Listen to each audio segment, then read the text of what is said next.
keep getting a lot of requests for on the woven flies, and mainly it's the woven mayfly nymph. But coming towards March and April time, there's a pattern I like to use on the rivers especially, and it's basically just an imitation of a BEATIS nymph. So what we're going to do, just a black thread, just going to bring this down with the hook. This is a camisole size 10, it's a B170. So what we do, to start off the pattern, claret cock pheasant, just going to be tying that in the back, pinch and loop, bring it down just to get the wee tail. For the body on this here, I'm going to be using the 2 wires. This is going to be a black and the gold. So what we do, just level the 2 wires up like such. Then we would put the wire so it's just about 2 millimeters from the either hook, catching this end, bring the said thread backwards a wee bit just to lock it in, and then we're going to bring the whole lot forward to there, trim off the waist, and what we're going to do, we're just going to taper this down towards the tail. So we just build this up a wee bit like such, and then just coming back.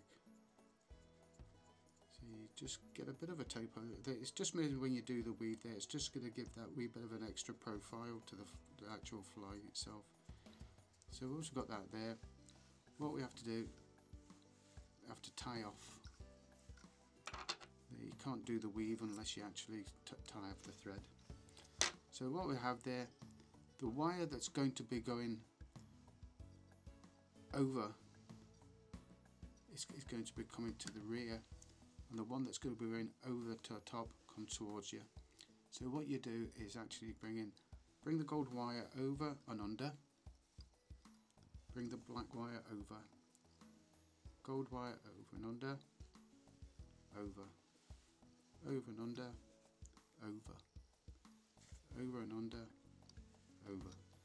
And what we do, we just keep repeating that process all the way up.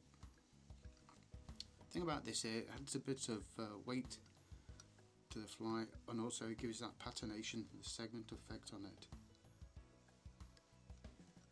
So we just bring that all the way up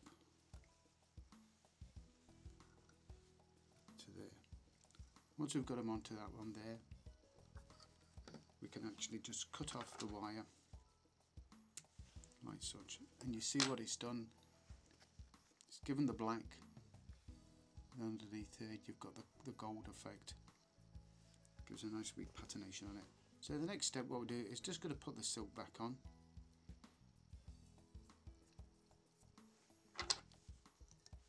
And we're just going to build up a bit of a body here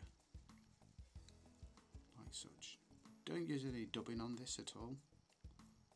So once we've got that built up a wee bit, we're just going to get another bunch of the cock pheasant. We're going to have that coming just to the tail, pinch and loop, set that in, just come back a couple of turns, then we're just going to bed that in like such, just building a bit of a thorax. Trim off the waist, just bring that thread one turn forward.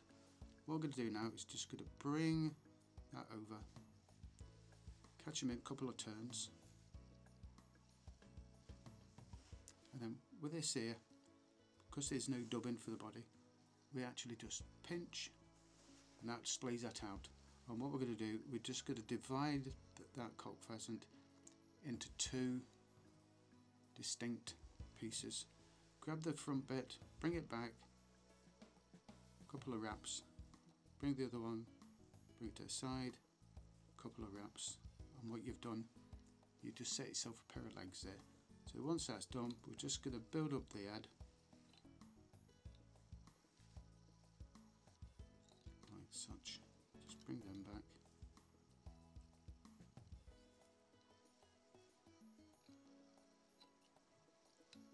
get the proportion of the head that you want, and we'll finish.